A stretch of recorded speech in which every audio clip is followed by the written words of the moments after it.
வணக்கம் மாணவிகளே. காப்போத்தா சாதாரணதர மாணவர்களுக்கான வரலாறு, அதாவது 2026ஆம் ஆண்டு பரீட்சைக்கு தோற்ற இருக்கிற மாணவர்களுக்கான ஒரு பயிற்சிகள் தொடர்பான வகுப்பு தான் இது. அப்போ இதில் நாங்கள் இன்றைக்கு இதில் பார்க்க போகிறது இந்த இலங்கை சுதந்திரம் அடைதல் என்றது, மற்றது யாப்புகள் தொடர்பான அரசியல் யாப்பு தொடர்பான நேற்றைய தொடர்ச்சியான வினாக்கள் தான். அதாவது யாப்பு சம்பந்தமான வினாக்களும் அதோட இணைந்து இலங்கை சுதந்திரம் அடைதல். என்னன்னு சொன்னால், இலங்கை சுதந்திரம் அடைதல்ல அந்த ரெண்டு விதமான யாப்புகள் வருது. ஒன்று முதலாம் குடியரசு யாப்பு, மற்றது இரண்டாம் குடியரசு யாப்பு. 1972ஆம் ஆண்டு, மற்றது 1978ஆம் ஆண்டு யாப்பு. அதால தான் இந்த யாப்புகள் ரெண்டு பாடத்தலைப்புகள், அலகு 4 தரம் 11 அலகு 4, அதே போல தரம் 11 அலகு 6 இலங்கை சுதந்திரம் அடைதல். அந்த ரெண்டு அலகுகளை வைத்து தான் இந்த வினாத்தாள் தயாரிக்கப்பட்டிருக்கின்றது. அப்போ இதில் இன்றைக்கு நாங்கள் பார்க்க இருக்கிற பாஸ் பேப்பர் 2020ஆம் ஆண்டு காப்போத்தா சாதாரணதர பரீட்சையில் வந்த வினா ஒன்றையும், அதே போல் 2024ஆம் ஆண்டு காப்போத்தா சாதாரணதர பரீட்சையில் கேட்கப்பட்ட ஒரு வினாவையும் பற்றித்தான் நாங்கள் இதில் இன்றைக்கு பார்க்க இருக்கிறோம். அப்போ இதில் 2 வருட பேப்பர்கள் வினாக்கள் கலந்துரையாடப்படும். அதாவது 2020 பாஸ் பேப்பர், மற்றது 2024ஆம் ஆண்டு பாஸ் பேப்பர். அதே போல் அதற்கு நான் விடைகளும் சுருக்கமாக போட்டிருக்கிறேன். அதை மாதிரி இதில் இன்னொரு விஷயம் அந்த அரசியல் இலங்கையில் அரசியல் தலைவர்கள், இலங்கையின் அரசியல் தலைவர்கள், இப்போ ஜனாதிபதி, பிரதம மந்திரி அல்ல அந்த அரசியல் கட்சிகளினுடைய தலைவர்கள் என்ற அடிப்படையில் கொஞ்சம் தலைவர்களுடைய படங்களும் போட்டிருக்கிறேன். அது மாதிரி இலங்கையில் நிறைவேற்று அதிகாரம் வகித்த பதவிகளில் இருந்த ஜனாதிபதி மேர், அப்போ அவைய பெயர்கள் கொஞ்சம் அதில் போட்டிருக்கேன். அது பகுதி 1க்கு வரலாம். கட்சிகளும் கட்சி தலைவர்களும், இலங்கையின் அரசியல் கட்சியை ஆரம்பித்த தலைவர்கள் யார் யார், எந்தெந்த கட்சியை யார் யார் ஆரம்பித்தார்கள். அப்போ அது இந்த நிரல் 1 நிரல் 2ல் பார்ட் 1ல் அப்படி கேட்கப்படலாம். அப்போ அதற்காக நான் அது தொடர்பான சில தலைவர்களுடைய படங்களையும் இதில் சேர்த்திருக்கிறேன் குறிப்பாக. அப்போ சிறு குறிப்புகளும் சிலது நான் இதில் சுருக்கமாக போட்டிருக்கிறேன். ஆனால் 2 வருட பாஸ் பேப்பரை மட்டும்தான் இன்றைய வகுப்பில் செய்ய இருக்கிறேன். அதற்கு முதல் நீங்கள் இந்த சேனலுக்கு புதிதென்று சொன்னால் லைக் பண்ணி, ஷேர் பண்ணி, மறக்காமல் சப்ஸ்கிரைப் பண்ணுங்கள். வாங்க இன்றைய வீடியோக்குள்ள போவோம். முதலாவது வினா, அதாவது 2020ஆம் ஆண்டு பாஸ் பேப்பர். அதில் முதலாவது, பின்வரும் ஏபிசி என்பவற்றில் குறித்து காட்டப்பட்டுள்ள சந்தர்ப்பங்களுடன் தொடர்புடைய தனி நபர்களின் பெயர்களை ஒழுங்குமுறைப்படி எழுதுக. அதில் ஏ, இலங்கையின் முதலாவது பிரித்தானிய ஆளுநர். அப்போ நீங்கள் இதுக்கு ஒரு சொல்லில் அப்படி எழுதினா சரி. ஏனெண்டா இதில் ஏபிசி என்ற 3 கூற்றுகள் தந்திருக்கணும். அதற்கு 3 புள்ளிகள், ஒவ்வொன்றுக்கும் ஒவ்வொரு புள்ளி. அப்போ முதலாவது ஏ, இலங்கையின் முதலாவது பிரித்தானிய ஆளுநர் ஃப்ரெட்ரிக் நோர்த். இப்போ இதற்கு கீழே நான் இந்த 2020 பேப்பருக்கு முழுமையாக விடையும் தந்திருக்கிறேன். பி, 1818ஆம் ஆண்டில் கண்டியில் சுதந்திர போராட்டம் நிலவிய காலத்தில் இந்த நாட்டின் ஆளுநர்.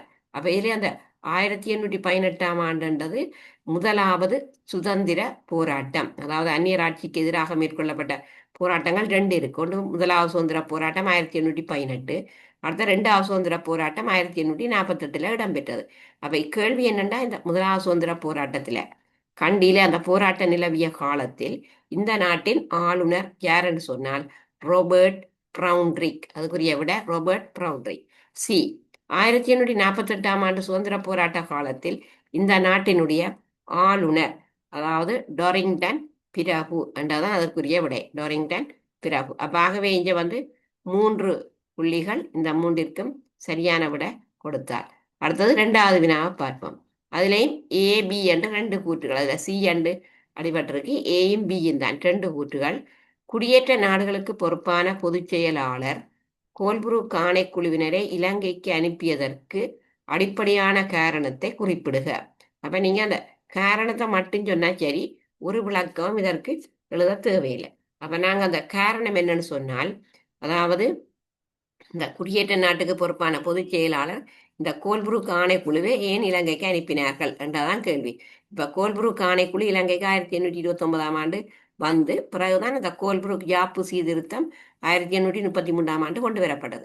அப்போ அவ்வாறு ஏன் அந்த கோல்புரூக் ஆணைக்குழு இலங்கைக்கு அனுப்பி வைக்கப்பட்ட என்றால் அதற்குரிய காரணம் இலங்கையில அரசாங்கத்தினுடைய வருமானத்தை விட அரசின் செலவுகள் அதிகமாக காணப்பட்டமை தொடர்பாக ஆராய்ந்து அறிக்கை சமர்ப்பிப்பதற்காக கோல்புரூக் ஆணைக்குழுவினர் இலங்கைக்கு அனுப்பி வைக்கப்பட்டனர். அப்ப ஏன் இலங்கைக்கு கோல்புரூக் ஆணைக்குழு வந்தான்னு சொன்னால் இலங்கையில அதாவது அரசினுடைய வருமானத்தை விட அரச செலவினங்கள் அதிகமாக காணப்பட்டபடியால அது தொடர்பாக ஆராய்ந்து அறிக்கை சமர்ப்பிப்பதற்காகத்தான் கோல்புரூக் குழுவினர் இலங்கைக்கு அனுப்பி வைக்கப்பட்டனர்.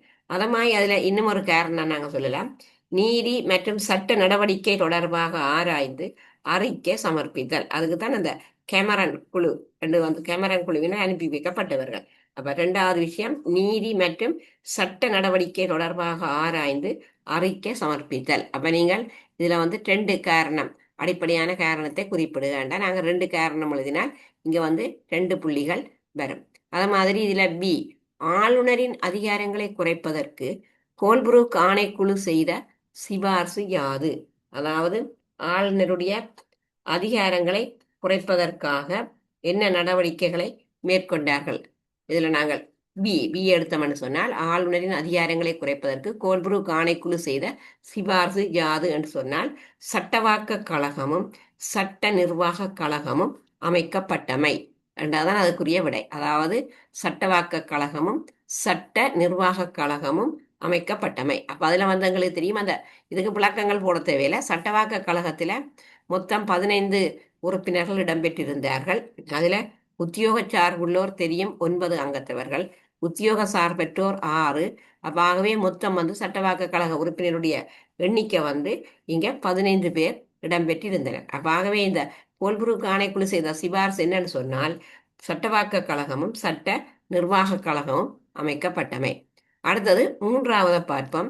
டொனமூர் அரசியல் முறையின் மூலம் இலங்கை மக்கள் பெற்ற ஜனநாயக உரிமையை குறிப்பிடும் போது இதன் மூலம் இலங்கை மக்களுக்கு ஏற்பட்ட 2 அனுகூலங்களை விவரிக்குக. அப்ப இதுல நாங்கள் பார்த்தோம்னு சொன்னால் இந்த சர்வஜன வாக்குரிமை என்றது எடுத்தோம்னு சொன்னா இது டொனமூர் ஜாப்பில தான் முதல் இது அறிமுகப்படுத்தப்பட்டது, சர்வஜன வாக்குரிமை. அப்ப நாங்கள் இந்த ஏனைய ஜாப்புகள் இருந்தாலும் இதற்கு முதல் இந்த சர்வஜன வாக்குரிமையை வழங்கிய ஜாப்பு என்று சொல்லி சொன்னால் அது இந்த டொனமூர் ஜாப்புக்கு மட்டும்தான் உரியதாக இருக்கின்றது. அப்ப இலங்கை மக்கள் பெற்ற அந்த ஜனநாயக உரிமையை குறிப்பிடும் போது அதால இலங்கை மக்களுக்கு ஏற்பட்ட 2 அனுகூலங்கள் என்னென்றான் கேள்வி. அப்ப ஒன்று, நாங்கள் சர்வஜன வாக்குரிமை வழங்கப்பட்டது. அப்ப வாக்குரிமையால மக்கள் பிரதிநிதிகளை தெரிவு செய்ய வாய்ப்பு கிடைத்தமை. 2வது விஷயம், மக்களது அடிப்படை தேவைகளை பூர்த்தி செய்தல். இப்ப மக்களுடைய அடிப்படை தேவைகளை பூர்த்தி செய்யறான்னு சொன்னா விவசாய தேவை, கல்வி, போக்குவரத்து மற்றும் நிர்வாகத்துறை சம்பந்தமாக வேண்ட அடிப்படை தேவைகளை பூர்த்தி செய்தல். அப்ப அதுதான் அதுல அந்த இலங்கை மக்களுக்கு ஏற்பட்ட அனுகூலங்கள். அப்ப இங்க கேட்டிருக்கணும், இதுக்கு விவரிக்கணும். இப்ப விளக்கம் என்று சொல்லியிருக்கல, இப்ப நாங்கள் அதற்கு விளக்கம் கொடுக்கணும். இப்ப உதாரணமாக சர்வஜன வாக்குரிமை நீங்கள் பாடநூல்ல தரம் 11 வரலாறு 68ஆம் பக்கத்துல போனீங்கன்னு சொன்னா அந்த டொனமூர் ஜாப்பு உங்களுக்கு தெரியும் 1931ஆம் ஆண்டு அறிமுகம் செய்யப்பட்டது. அதுலயும் அந்த டொனமூர் ஜாப்பில் எங்களுக்கு தெரியும் அரசு கழக உறுப்பினருடைய எண்ணிக்கை 61. இப்ப எங்களுக்கு நாங்க சர்வஜன வாக்குரிமை பற்றி தான் சொல்ல போறோம். அப்ப அந்த சர்வஜன வாக்குரிமைன்னு சொல்லியிருக்கல, முதல் டொனமூர் ஜாப்பு கொண்டு வருவதற்கு முதல் வாக்குரிமையை பெறுவதற்கு கல்வி அல்லது சொத்து தகமைகள் தான் அங்க தேவைப்பட்டிருந்தது. அப்ப இதால இந்த பாமர மக்கள், ஏழை மக்களுக்கு வாக்குரிமை கிடைக்கவில்லை. அப்ப இதனால 1924ஆம் ஆண்டு வரை வாக்காளருடைய தொகை வாக்களித்த வாக்காளற்ற தொகை 4 வீதமாக குறைந்த அளவில் தான் காணப்பட்டது. அதோட பெண்களும் வாக்களிக்க முடியாத நிலை காணப்பட்டது. அப்ப அதன்படி பார்த்தோம்னு சொன்னா மொத்த சனத்தொகையில கல்வி செல்வம் உள்ளோருக்கு மட்டுமே வாக்குரிமை வழங்கப்பட்டபடியால அந்த ஏழைகளின் பிரச்சனையில அரசியல்வாதிகள் கவனம் மிகவும் குறைவாக இருந்தது. அப்ப இதை டொனமூர் ஆணைக்குழு அதை முக்கியமாக கவனத்தில் எடுத்துக்கொண்டுதான் அதற்கு பிறகுதான் இந்த டொனமூர் ஜாப்பில தான் இங்க சகலருக்கும், அதாவது 21 வயதுக்கு மேற்பட்ட ஆண் பெண் இருபாலருக்கும் வாக்குரிமை வழங்கப்பட வேண்டும் என ஆணையாளர்கள் பரிந்துரை செய்தார்கள். அப்ப ஆகவே இந்த டொனமூர் ஜாப்பில இந்த நாங்கள் சர்வஜன வாக்குரிமை அந்த இலங்கை மக்களுக்கு ஏற்பட்ட 2 அனுகூலம் ஒன்று சர்வஜன வாக்குரிமைன்னு சொன்னேன். அப்ப டொனமூர் ஜாப்பில 21 வயதுக்கு மேற்பட்ட ஆண் பெண் இருபாலருக்கும் வாக்குரிமை வழங்கப்பட வேண்டும் என ஆணையாளர் பரிந்துரை செய்தார். அப்ப இதன்படிதான் 1931 இலங்கையருக்கு இந்த சர்வஜன வாக்குரிமை கிடைக்க பெற்றது ஒரு மிக முக்கியமான பெறுபேறாக காணப்படுகிறது. அப்ப இது பொதுமக்கள் அடையப்பெற்ற ஒரு மிகப்பெரிய வெற்றி என்று சொல்லலாம். அதை மாதிரி நாங்கள் 2வது விஷயம் எடுத்தோம்னு சொன்னால் அந்த இலங்கை மக்களுக்கு ஏற்பட்ட 2வது அனுகூலம் மக்களது அடிப்படை தேவைகளை பூர்த்தி செய்தார்.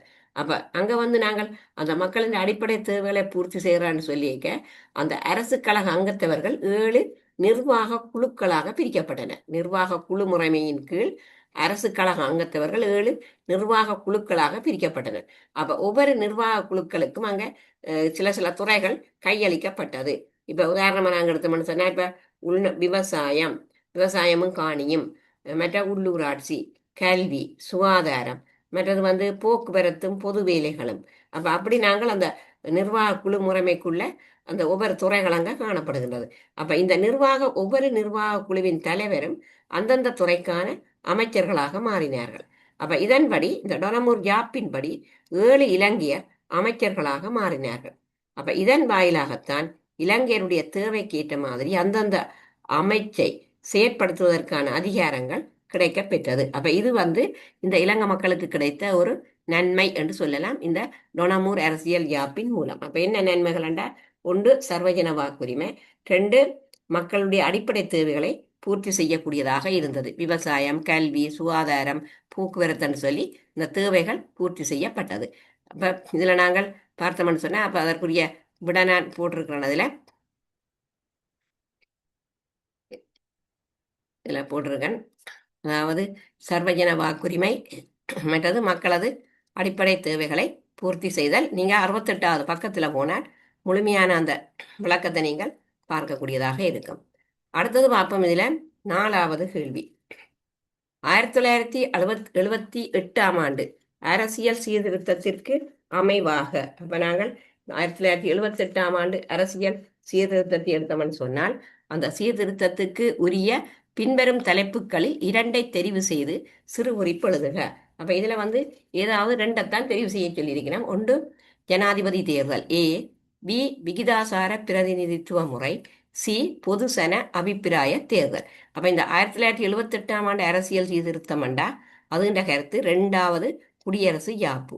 அப்ப அதுல சிறு குறிப்பு நீங்கள் ஏதாவது 2க்கு எழுதலாம். 1 ஜனாதிபதி தேர்தல் எடுக்கலாம், அல்ல விகிதாசார பிரதிநிதித்துவ முறை எடுக்கலாம், அல்லது பொதுசன அபிப்பிராய தேர்தல். அப்ப இதுல 1க்கு 3 புள்ளிகள் படி இங்க 6 புள்ளிகள் வழங்கப்படும். அப்ப இதற்குரிய விட அப்படியே தலைப்பாக உங்களுக்கு பாடநூல்ல இருக்கிறது. தரம் 11 வரலாறு பக்கம் 104 பார்ப்போம். அதாவது பக்கம் 104. அப்ப 104ல முதலாவது விஷயம் ஜனாதிபதி தேர்தலை பார்ப்போம். அதாவது A பக்கம் 104ல சொல்லப்பட்டிருக்கு. அதாவது 1978 ஜனாதிபதி ஜாப்பில 1978 ஜாப்பில வாக்களிப்பு முறை எப்படி இருந்தது, அதுல ஜனாதிபதி தேர்தல். அப்ப அங்க அந்த தேர்தல்ல ஜனாதிபதி தேர்தலின் போது நாடு முழுவதும் ஒரே தேர்தல் தொகுதியாக கணிக்கப்படும். அதுலேயும் நாங்கள் அளிக்கப்படுகிற அந்த வாக்குகள்ல அறுதி பெரும்பான்மையை, அதாவது 50% மேற்பட்ட வாக்குகளை பெற்றுக்கொள்ளும் அபேட்சகர் தான் அங்க வெற்றி பெறுவார். அப்ப அது அதுல மிக முக்கியமாக நீங்கள் அதுல குறிக்க வேண்டும். அப்ப நாடு முழுவதும் ஒரு தேர்தல் தொகுதியாக கணிக்கப்பட்டுத்தான் தேர்தலே நடைபெறும். அப்ப ஜனாதிபதியாக தெரிவு செய்யப்படுபவர் அளிக்கப்பட்ட வாக்குகள்ல கிட்டத்தட்ட 50% அதிகமான வாக்குகளை கட்டாயம் பெற வேண்டும். மற்ற பதவிக்காலம் 5 வருடங்கள். பதவிக்காலத்துல 4 வருடங்கள் முடிவடைந்த பின்னர் 2வது தடவையாக மக்கள் ஆணையை கோர முடியும். அப்ப அது உங்களுக்கு அந்த ஜனாதிபதி தேர்தல் என்ற இதுல மிகவும் தெளிவாக போட்டிருக்கிறேன். அப்ப இங்க நாங்கள் எடுத்தோம்னு சொன்னால் 1978 பிரதமர் பதவியை வகித்துக் கொண்ட J.R. ஜெயவர்தனா அவர்கள் முதலாவது நிறைவேற்று அதிகாரமுள்ள ஜனாதிபதி ஆனார். பிறகு 1982 இடம்பெற்ற ஜனாதிபதி தேர்தலில் அவரே தெரிவானார். அப்ப கிட்டத்தட்ட அரசியல் யாப்பின்படி 6 வருடம் கொண்ட பதவிக்காலத்துல 4 வருடம் முடிஞ்ச பிறகு அடுத்த மீண்டும் ஒரு தேர்தலுக்கு அவர் தோற்ற முடியும். அப்ப இது 1978 யாப்பில அந்த 2வது சீர்திருத்தத்துல அறிமுகப்படுத்தப்பட்டது. அப்ப அதுல நாங்கள் அந்த நிறைவேற்று அதிகாரம் கொண்ட முதலாவது ஜனாதிபதி திரு J.R. ஜெயவர்தனா. அதற்கு அடுத்ததாகத்தான் நாங்க பார்த்தோம்னா திரு R. பிரேமதாச. அதே போல திரு டிபி விஜயதுங்க, அதே மாதிரி திருமதி சந்திரிகா குமாரதுங்க, திரு மஹிந்த ராயபக்ச, திரு மத்ரிபால சிறிசேன. அப்ப இவர்கள் எல்லாம் நிறைவேற்று அதிகாரம் உள்ள ஜனாதிபதிகளாக இந்த ஜனாதிபதி தேர்தலில் வந்து ஜனாதிபதி தேர்தல் மூலம் தான் இவர்கள் எல்லாம் தெரிவு செய்யப்பட்டார்கள். அப்ப நீங்க அந்த ஜனாதிபதி தேர்தல் என்றதுக்கு இப்படி ஒரு விளக்கத்தை கொடுக்கலாம். அதே மாதிரி பிஏ பாருங்க, விகிதாசார பிரதிநிதித்துவ முறை பாடநூலில் அடுத்ததாக வருது. விகிதாசார பிரதிநிதித்துவ முறை என்று சொல்லப்படுகிறது. அப்ப இதுவும் வந்து 1978ஆம் ஆண்டு யாப்பில அறிமுகமான ஒரு புதிய தேர்தல் முறை தான் இந்த விகிதாசார பிரதிநிதித்துவ முறை. அப்ப அங்கேயும் பாராளுமன்றம், மாகாண சபை, உள்ளூராட்சி சபை என்பவற்றுக்கு அங்கத்தவர்கள் எல்லாம் விகிதாசார முறைப்படியே தெரிவு செய்யப்படுவர். அப்ப ஆகவே அந்த விகிதாசார பிரதிநிதித்துவ முறையை எடுத்தோம்னு சொன்னா அதிலேயும் அந்த 1978ஆம் ஆண்டு யாப்பில் அறிமுகமான அந்த புதிய தேர்தல் முறைகள், அதாவது பாராளுமன்ற தேர்தல், மாகாண சபை தேர்தல், மற்ற உள்ளூராட்சி சபை தேர்தல் என்பவற்றுக்கெல்லாம் அந்த அங்கத்தவர்கள் எல்லாம் விகிதாசார முறைப்படிதான் தெரிவு செய்யப்படுவர். அப்ப இது எவ்வாறு வருதுன்னு சொன்னா இது அந்த விகிதாசார பிரதிநிதித்துவ முறைக்குள்ளதான் உள்ளடங்குகின்றது. அப்ப விகிதாசார பிரதிநிதித்துவ முறை என்றால் என்ன என்று கேட்கலாம். இப்ப உதாரணமா அப்படி ஒரு கேள்வியை கேட்டால் விகிதாசார பிரதிநிதித்துவ முறை என்றா என்ன? அப்ப அதை நாங்க அதண்டா என்னன்னு சொன்னால், ஒரு தேர்தலில் ஒவ்வொரு கட்சிக்கும் அல்லது பல வேட்பாளர்களை அடக்கிய குழுவுக்கும் அளிக்கப்பட்ட வாக்குகளின் விகிதாசாரத்திற்கேற்ப ஆசனங்களை ஒதுக்கும் சில வகையான உபாயங்களை உள்ளடக்கிய தேர்தல் முறை. அதைத்தான் நாங்கள் சொல்றோம் விகிதாசார பிரதிநிதித்துவ முறை. அதாவது ஒரு தேர்தலில் ஒவ்வொரு கட்சிக்கும், இப்ப அரசியல் கட்சிகள் நிறைய இருக்கும். இப்ப உதாரணமாக ஐக்கிய தேசிய கட்சி, ஸ்ரீலங்கா சுதந்திர கட்சி, அதே போல தமிழரசு கட்சி, தமிழ் காங்கிரஸ், அப்படி எல்லாமே இருக்கும். அப்ப ஒரு தேர்தலில் ஒவ்வொரு கட்சிக்கும் அல்லது பல வேட்பாளர்களை அடக்கிய குழுவுக்கும் அளிக்கப்பட்ட, அது சுயேட்சை குழு, அளிக்கப்பட்ட வாக்குகளின் வீதாசாரத்துக்கு ஏற்ப ஆசனங்களை ஒதுக்கும் சில வகையான உபாயங்களை உள்ளடக்கிய தேர்தல் முறையே இந்த விகிதாசார பிரதிநிதித்துவ முறை என்று சொல்றோம். ஆகவே இந்த விகிதாசார பிரதிநிதித்துவ முறை என்றதுல நாங்கள் அந்த சிறு குறிப்புக்கு நீங்க அந்த கணக்க எழுத தேவையில்லை. விகிதாசார பிரதிநிதித்துவ முறை என்றா என்னன்னு சொல்லி பிறகு அதுல என்னென்ன தேர்தல்கள் வந்து உள்ளடக்கப்படும் என்றதை சொல்லலாம். அந்த விகிதாசார முறைப்படி தெரிவு செய்யப்படுவார்கள் பாராளுமன்றம், மற்ற மாகாண சபை, உள்ளூராட்சி சபை என்பது. அதே போல அங்கத்தவர்கள் ஒரு குழுவாகத்தான் தேர்தலில் போட்டியிடுவர். ஒவ்வொரு தேர்தல் மாவட்டங்களுக்கும் தெரிவாகும் பிரதிநிதிகளின் தொகை தேர்தலுக்கு முன்பே அறிவிக்கப்பட்டுவிடும். வாக்காளர்கள் வாக்கினை பிரயோகிக்கும் போது கட்சிக்கு ஒரு வாக்கை வழங்கி தேர்தலில் போட்டியிடும் அங்கத்தவருக்கும் ஒரு விருப்பு வாக்கை அளிக்க வேண்டும். இவ்வாறு மூவருக்கு விருப்பு வாக்கை வழங்கலாம். இதில் ஒரு கட்சி பெற்ற மொத்த வாக்குக்கு அமைய கட்சிகளுக்கான அங்கத்தவர் தொகை தீர்மானிக்கப்படுவதுடன் அங்கத்தவர் பெற்ற விருப்பு வாக்கிற்கு அமைய வெற்றி வாய்ப்புகள் தீர்மானிக்கப்படும். அப்ப இதெல்லாமே இந்த விகிதாசார பிரதிநிதித்துவ முறையில தான் இது வந்து காணப்படுகின்றது. அதே போல இந்த விகிதாசார பிரதிநிதித்துவ முறையில குறைபாடுகளும் இருக்குது. ஏனென்னா இந்த தேர்தல் முறை வந்து மிகவும் சிக்கலானது, சாதாரண வாக்காளர்களால விளங்கி கொள்ள முடியாத ஒன்றாக காணப்படுதுன்னு சொல்லியும் இதுல வந்து குறைபாடுகள் இருக்குன்னு சொல்லினேன். விகிதாசார பிரதிநிதித்துவ முறையில வந்து அந்த தேர்தல் வந்து எல்லாரும் வந்து விளங்கி கொள்ள முடியாத ஒரு ஒரு சிக்கலான தேர்தல் என்ற ஒரு குறைபாடும் காணப்படுகின்றது. அது மாதிரி தேர்தல் தொகுதிகள் ஒவ்வொன்றுக்கும் அங்கத்தவர் இல்லாமை, மற்ற செலவு கூடிய ஒரு தேர்தல் முறை, இதெல்லாம் இது குறைபாடு. இந்த விகிதாசார பிரதிநிதித்துவ தேர்தல் முறையில காணப்படுற குறைபாடு தேர்தல் தொகுதிகள் ஒவ்வொன்றுக்கும் அங்கத்தவர் இல்லாமை, செலவு கூடிய ஒரு தேர்தல் முறையாக இருத்தல், ஒரு கட்சிக்குள்ளேயே பிரதிநிதித்துவம் பெற போட்டி நிலவுதல். அப்ப அப்படி இங்க குறைபாடுகளும் இதுல வந்து காணப்பட்டாலும் அப்ப இது வந்து நடைமுறையில இருக்கிறது. அப்ப விகிதாசார பிரதிநிதித்துவ முறை. அடுத்தது மூன்றாவது சி கேட்டிருக்கினா பொதுசன அபிப்பிராய தேர்தல். அப்ப இந்த பொதுசன அபிப்பிராய தேர்தல் அதுவும் உங்களுடைய பாடநூல்ல 105ஆம் பக்கத்துல போடப்பட்டிருக்கிறது. ஒரு மிக தேசிய முக்கியத்துவம் வாய்ந்த ஒரு விடயத்தில் நேரடியாக மக்கள் ஆணையை கோரி பெறுவதற்கான ஒரு முறையாக இதை நாங்கள் கருதலாம். அப்ப இதை நாங்கள் எடுத்தோம்னு சொன்னா 1982 இந்த நாட்டிற்கு பொதுசன அபிப்பிராய தேர்தல் ஒன்றை நடத்திய அனுபவம் கிட்டியதுடன் அப்படி இடம்பெற்ற ஒரே தேர்தலும் அதுவே ஆகும். அப்ப இந்த பொதுசன அபிப்பிராய தேர்தல் வந்து அதாவது 1982ஆம் ஆண்டு இந்த நாட்டுக்கு இந்த தேர்தலை நடத்திய அனுபவம் காணப்படுகின்றது. பொதுசன அபிப்பிராய தேர்தலில் முன்வைக்கப்படும் விடயம் ஒன்று வாக்காளர்களால் ஏற்றுக்கொள்ளப்படுவதற்கு அறுதி பெரும்பான்மை 50% பெற்றுக்கொள்ள வேண்டும். அவ்வாறு அந்த 50% பெற்றுக்கொண்டால் மாத்திரமே அது வந்து சாத்தியப்பட்டதாக இருக்கும். அப்ப ஆகவே இங்கே அந்த பொதுசன அபிப்பிராய தேர்தல் என்றது உங்களுடைய பாடநூல்ல 105ஆம் பக்கத்தில் இருக்கின்றது. இதுல நீங்க ஏதாவது ரெண்டுக்கு விளக்கம் கொடுக்கலாம். இப்ப இது வந்து 2020ஆம் ஆண்டு கேட்கப்பட்ட ஒரு வினா. இப்ப ஏதாவது ஜாப்பு சம்பந்தமா வரையக்க இப்படித்தான் இந்த 2 அலகுகளை பாட அலகுகளை வச்சுதான் கேட்கினான். ஒன்று இப்ப இதுல கடைசி கேள்வியை நாங்க பார்த்தோம்னு சொன்னா இந்த 2ஆம் குடியரசு யாப்பெல்லாம் இலங்கை சுதந்திரம் அடைதல் பாடம் அலகாறுல இருக்கு. அதுக்கு மேல வந்த கேள்விகளை பார்த்தோம்னு சொன்னா அது வந்து இப்ப நாங்கள் இந்த டொனமூர் ஜாப்பு அதில் பார்த்தோம்னு சொன்னா அது வந்து அலகு 4ல் கேட்கப்பட்ட கேள்விகள். வானமடியால 2 பாட அலகுகளை வைத்து இப்படி இந்த ஜாப்பு சம்பந்தமாக வினாக்கள் வரலாம். அப்ப அதற்குரிய விடையை நாங்கள் இப்ப இதுல பார்த்துருக்கிறோம். அப்ப எல்லாவற்றுக்கும் நான் இதுல சுருக்கமாக அந்த விடைகளை இதுல போட்டிருக்கிறேன். ஆனா நீங்க இதனுடைய விரிவுகளை இப்ப விகிதாசார பிரதிநிதித்துவ முறை, பொதுசன அபிப்பிராய தேர்தல் என்றெல்லாம் போட்டிருக்கிறேன். வானவடியால நீங்கள் அதற்குரிய விடைகளை விரிவாக பாடநூல்ல பார்க்கலாம். அடுத்தது பார்ப்போம்.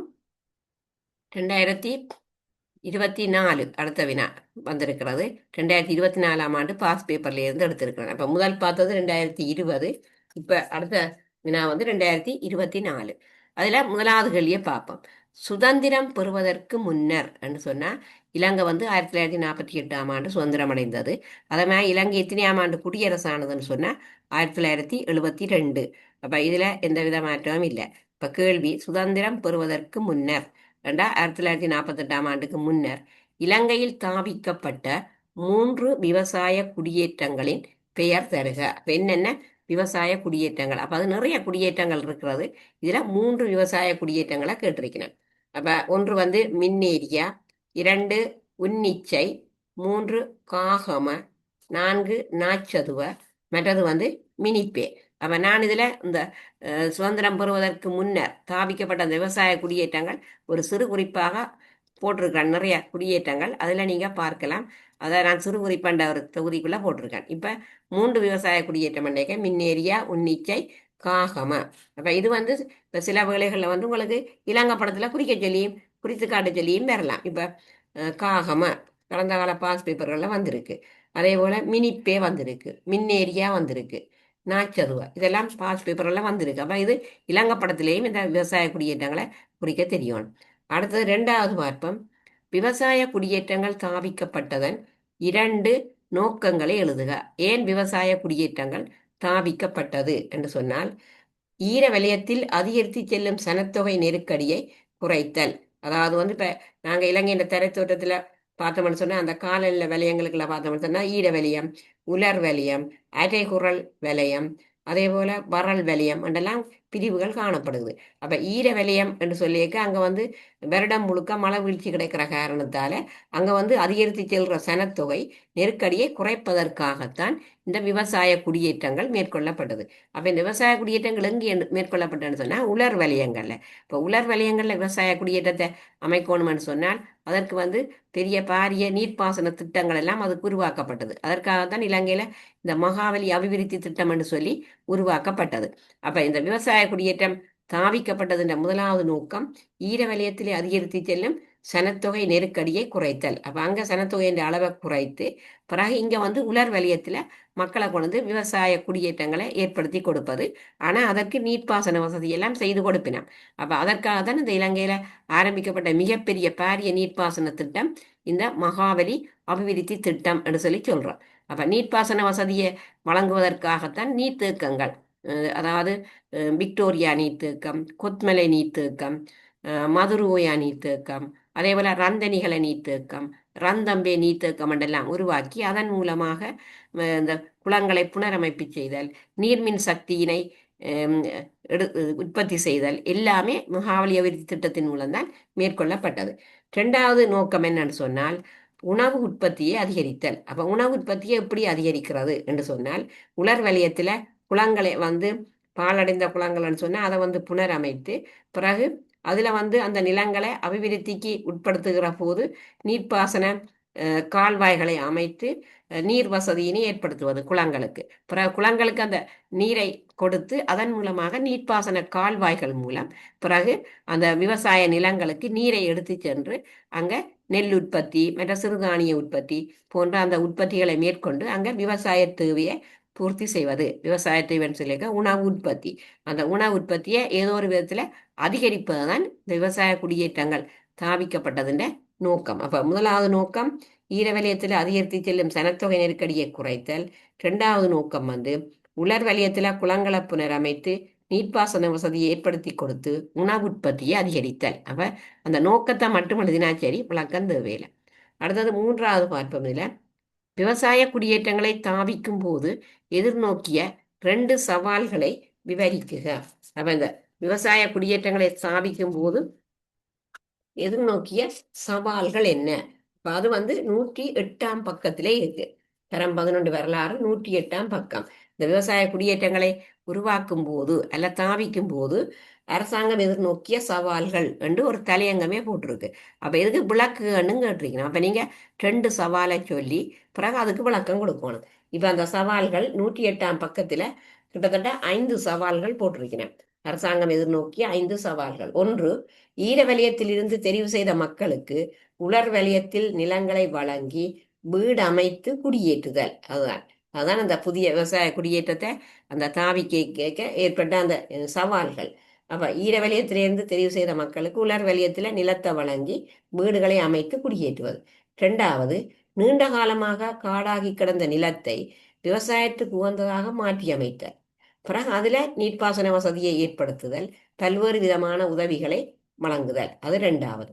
அது மாதிரி மூன்றாவது, முதலாவது அறுவடையை பெற்றுக்கொள்ளும் வரை உதவி நிதி வழங்குவது. அது மூன்றாவது சவால்.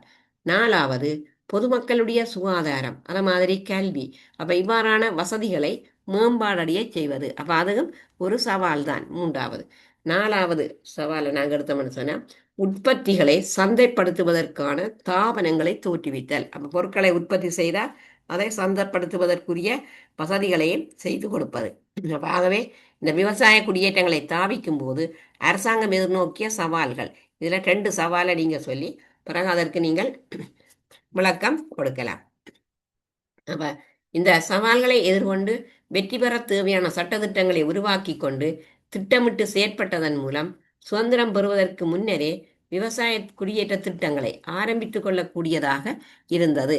அப்ப நீங்க அந்த குடியேற்ற திட்டங்கள் என்ன? விவசாய குடியேற்றங்கள் சுதந்திரம் அடைய முதல் இப்ப காகம, மின்னேரி, மற்ற நாச்சதுவ, மற்றது உன்னிச்சை போன்றவை சுதந்திரத்துக்கு முன்னர் அமைக்கப்பட்ட குடியேற்றங்கள். அது மாதிரி சுதந்திரம் அடைந்த பின்னர் ஸ்தாபிக்கப்பட்ட விவசாய குடியேற்றங்களும் இருக்குது. இப்போ சுதந்திரத்துக்கு பின்னர் என்று சொன்னால் அதுல இரணமடு, கந்தளாய், சொரவரவாவி இதெல்லாம் சுதந்திரத்துக்கு பின்னர் நிறுவப்பட்ட குடியேற்றங்கள். அப்ப ஆகவே இங்க நாங்கள் எங்களுக்கு சவால்களான கேட்டிருக்கோம். அப்ப நீங்க அந்த சவால்கள் பக்கம் 108 காணப்படுகின்றது. அடுத்தது பார்ப்போம் நாங்க இதுல மகாவலி அபிவிருத்தி செயல் திட்டம் பலநோக்கு திட்டமாக கருதப்படுவதற்கான 3 காரணங்களை விளக்குக. அப்ப இந்த மகாவலி அபிவிருத்தி திட்டம் ஏன் பலநோக்கு திட்டங்களாக காணப்படுகின்றது ஏண்டா இதுல எங்களுக்கு தெரியும் என்னன்னு சொன்னா மகாவலி அபிவிருத்தி திட்டம் ஒரு நோக்கத்துக்காக ஆரம்பிக்கப்படவில்லை. பல நோக்கங்களை அடிப்படையாக வைத்த ஒரு பாரிய அபிவிருத்தி திட்டம் தான் மகாவலி அபிவிருத்தி திட்டம். ஒரு நோக்கத்துக்காக அன்றி பல்வேறுபட்ட நோக்கங்களை அடிப்படையாக கொண்டு ஆரம்பிக்கப்பட்ட ஒரு பாரிய அபிவிருத்தி திட்டம் தான் மகாவலி அபிவிருத்தி செயல் திட்டம். அப்ப ஆகவே அதோட நோக்கங்கள் நாங்கள் பார்த்தோம்னு சொன்னா விவசாய நிலத்தின் அளவை அதிகரித்தல். இது உங்களுக்கு அதுல 109வது பக்கத்துல போனோம்னா அந்த மகாவலி அபிவிருத்தி திட்டத்தின் மூலம் அந்த கிடைத்த முக்கியமான நோக்கங்கள், எதிர்பார்க்கப்பட்ட நோக்கம் எல்லாம் அந்த காரணங்களை நாங்க சொல்லலாம். அப்ப அந்த காரணங்களை எடுத்தோம்னு சொன்னா விவசாய நிலத்தின் அளவை அதிகரித்தல், அதே போல நீர்மின் உற்பத்தியினை அதிகரித்து கொடுத்தல். அதாவது நீர்மின் உற்பத்தி. அப்ப அந்த நீர்மின் உற்பத்தி எவ்வாறு உருவாக்கப்பட்டான்னு சொன்னால் நான் அந்த நீர்த்தேக்கங்களை உருவாக்குவதன் மூலம். இப்ப நான் ஏற்கனவே சொன்ன மாதிரி விக்டோரியா நீர்த்தேக்கம், கொத்மலை, மதுருவோயா நீர்த்தேக்கம், மற்ற ரந்தனிகளை நீர்த்தேக்கம், ரந்தம்பே நீர்த்தேக்கம் அவற்றையெல்லாம் உருவாக்கி அதனூடாக அதாவது நீர்மின் சார வசதியினை பெற்றுக் கொடுத்தல். அது மிக முக்கியமான ஒரு அதாலேயும் இந்த திட்டம் ஒரு பல நோக்கு திட்டமாக கருதப்படுகின்றது. மற்றது மேலதிகமாக மக்களுக்கு தொழில் வாய்ப்புகளை வழங்குதல். மகாவலி அபிவிருத்தி திட்டத்தின் மூலம் தொழில் வாய்ப்புகளை உருவாக்குதல். மற்றது வெள்ளப்பெருக்கை கட்டுப்படுத்துதல். அதுவும் ஒரு நோக்கம்தான், வெள்ளப்பெருக்கை கட்டுப்படுத்துவது. அதே மாதிரி இன்னொரு நோக்கம் நன்னீர் மீன் வளர்ப்பை விருத்தியடைய செய்தல். அப்ப இவ்வாறு பல நோக்கங்களை அடிப்படையாக கொண்டு ஆரம்பிக்கப்பட்ட திட்டம்தான் இந்த மகாபலி அபிவிருத்தி செயல் திட்டம். 110ஆம் பக்கத்திலே இருக்கு. வெள்ளப்பெருக்கை கட்டுப்படுத்துதல், நன்னீர் மீன் வளர்ப்பை விருத்தி அடைய செய்தல் போன்ற பல பயன்பாட்டுடன் கூடிய நோக்கங்கள் எதிர்பார்க்கப்பட்டன. இவ்வாறு மகாபலி அபிவிருத்தி திட்டத்தின் மூலம் பல நோக்கங்களை அடைந்து கொள்ளக்கூடியதாக இருந்தது என்று சொல்லி நீங்கள் அதற்கு ஒரு விளக்கங்களை கொடுக்கலாம். அதே மாதிரி எப்படி குளங்களுக்கு நீர் வழங்கப்பட்டது, இப்ப அதையும் நீங்க சொல்லலாம். மகாபலி திட்டத்தின் முதற்கட்டம் பொல்கொல்லையில நதியை மறித்து பெரிய அணைக்கட்டொன்றை நிர்மாணித்து சுரங்கம் ஒன்றினூடாக சுதுகங்கைக்கு நீரை வழங்கி போவத்தென்ன நீர்த்தேக்கத்தினூடாக உலர் வலயத்துக்கு நீரை விநியோகிப்பதற்கும், பிறகு அதன் மூலம் கலாவாவி, திசாவாவி, நுவரவாவி, நாச்சதுவாவி போன்ற குளங்களுக்கு நீரை வழங்கவும் திட்டமிடப்பட்டு இருந்தது. அப்ப இவ்வாறுதான் இந்த மகாபலி திட்டம் வந்து பல்வேறு நோக்கங்களை அடிப்படையாக கொண்டு ஒரு திட்டங்களாக காணப்பட்டதால தான் இதை பல நோக்கு திட்டமாக கருதப்படுகிறது என்று சொல்லி நாங்கள் எடுத்துக்கொள்ளலாம். ஆகவே இந்த இப்படியெல்லாம் கேள்விகள் வரலாம். இது வந்து 2024 கேட்கப்பட்ட ஒரு கேள்வி. சில வேளை இப்போ 24 கேட்கப்பட்டால் 25ஆம் ஆண்டு இப்போ இதில் விவசாய குடியேற்றங்களில் பெருசாக கேள்விகள் வரவில்லை. மற்றது ஜாப்பில் கேள்விகள் வருகிற போது இந்த குடியேற்றங்கள் சம்பந்தமாக இப்படியும் வினாக்கள் வந்து வரலாம். இப்போ இது 2024ஆம் ஆண்டுக்குரிய ஒரு வினாத்தாள். அடுத்தது நாங்கள் பார்ப்போம். அதிலே சுருக்கமாக விடைகள் போட்டிருக்கிறேன். அடுத்தது சிறு குறிப்புகள் கொஞ்சம் போட்டிருக்கேன். இலங்கை சுதந்திரம் பெறுவதற்கு முன்னர் ஆரம்பிக்கப்பட்ட விவசாய குடியேற்றங்கள். அப்போ அதில் போட்ட 9 குடியேற்றங்களும் போட்டிருக்கிறேன். காகம, மின்னேரி, மற்றது நாச்சதுவ, பெரகம, மினிப்பே, அது மாதிரி பராக்கிரம சமுத்திரம், ரிதி பெந்தி கால்வாய், கனதராவ, உன்னிச்சை, இவ்வளவும் சுதந்திரம் பெறுவதற்கு முன்னர் 1948ஆம் ஆண்டுக்கு முன்னர் ஆரம்பிக்கப்பட்ட விவசாய குடியேற்றங்கள். அடுத்தது இலங்கை சுதந்திரம் அடைய பெற்ற பின்னர் 1948ஆம் ஆண்டுக்கு பிறகு நிறுவப்பட்ட குடியேற்றங்கள். இப்போ இதெல்லாம் பகுதி ஒன்றில் கேட்கலாம். அப்படி 4 விடை கொண்டில் பத்மெடில்ல, கிரித்தன, கிரித்தலை, பாணியன் கடவல, இரணமடு, கல்லூய, ஹந்தலாய், சுரவரபாவி, தேவகீவ. அப்போ இதில் இப்போ கூடுதலாக இலங்கை படத்தில் குறிக்க வாருது இரணமடு, கல்லூயா, ஹந்தலாய், சுரவரபாவி. இதில் இலங்கை படத்திலேயும் கூடுதலாக மற்ற கிரித்தல வாவி என்று வர்றது. அப்போ இது இலங்கை படத்திலேயும் இந்த இடங்கள் இதில் அது குறிக்க தெரியணும். அடுத்தது நான் நேற்று சொன்னான் அந்த அரசியல் கட்சிகளும் அரசியல் தலைவர்களும் என்று சொல்லி அது இங்கே கீழே போட்டிருக்கேன். அதாவது முக்கியமான கட்சிகளை போட்டிருக்கேன். பாடநூலில் இருக்கிறது. இப்போ முதலாவது பார்ப்போம். தமிழரசு கட்சியை ஆரம்பித்தவர். அப்போ இதில் படம், இப்போ பட விளக்கங்கள் தந்துட்டு ஒரு படத்தை தந்துட்டு இப்போ ஏ என்பவர் யார், பி என்பவர் யார், சி என்பவர் யார் என்று சொல்லி கேட்கலாம். அப்போ அதில் 4 வினாக்கள் அப்படி கேட்கிறவே. அப்போ நான் இப்போ இந்த அரசியல் கட்சிகளும் தலைவர்களும் அது பட விளக்கத்தில் வரையக்க நான் அந்த கேள்விகள் செய்கிறேன். இப்போ இந்த கட்சியை ஆரம்பித்தவர்கள் யார்? தமிழரசு கட்சியை ஆரம்பித்தவர் SJV செல்வநாயகம். அது மாதிரி லங்கா சமசமாய கட்சியை ஆரம்பித்தவர் NM பெரேரா. இப்போ இவர் தான் NM பெரேரா. அடுத்தது இலங்கையின முதலாவது நிறைவேற்று அதிகாரமுடைய ஜனாதிபதி என்ற ரீதியில் வந்து இங்கே JR ஜெயவர்த்தனா என்பவருடைய படம் இதில் வந்திருக்கு. அது மாதிரி இலங்கையின முதலாவது ஜனாதிபதி, அதாவது பெயரளவிலான முதலாவது ஜனாதிபதி, இதைத்தான் நாங்கள் சொல்கிறோம் வில்லியம் கோபல்லாவை பெயரளவிலான ஜனாதிபதி. இவர் இலங்கையின முதலாவது பெயரளவிலான ஜனாதிபதி வில்லியம் கோபல்லாவை. அடுத்தது இலவச கல்வியின் தந்தை, இலங்கையின முதலாவது இலவச கல்வியின் தந்தை CWW கன்னங்கரா. மற்றது இதில் வந்து DS சேனநாயக்கா அந்த பிரதமராக இருந்தது பற்றி சொல்லப்படுகிறது. அதை மாதிரி இங்கே நாங்கள் பார்த்தோம்னு சொன்னால் இதில் இப்போ SWRD பண்டார் நாயக்கா ஸ்ரீலங்கா சுதந்திர கட்சியை ஆரம்பித்தவர் என்று சொல்கிறோம். அதை மாதிரி இங்கே வந்து ஸ்ரீமாவோ பண்டார் நாயக்கா இவரும் ஸ்ரீலங்கா சுதந்திர கட்சியில் இருந்து உலகினுடைய முதலாவது பெண் பிரதமராகவும் இலங்கையின் முதலாவது பெண் பிரதமராகவும் காணப்பட்டவர் ஸ்ரீமாவோ பண்டார நாயக்கா. இவருடைய சிறப்பு என்னன்றது. மற்றது கொல்வின் RD சில்வா.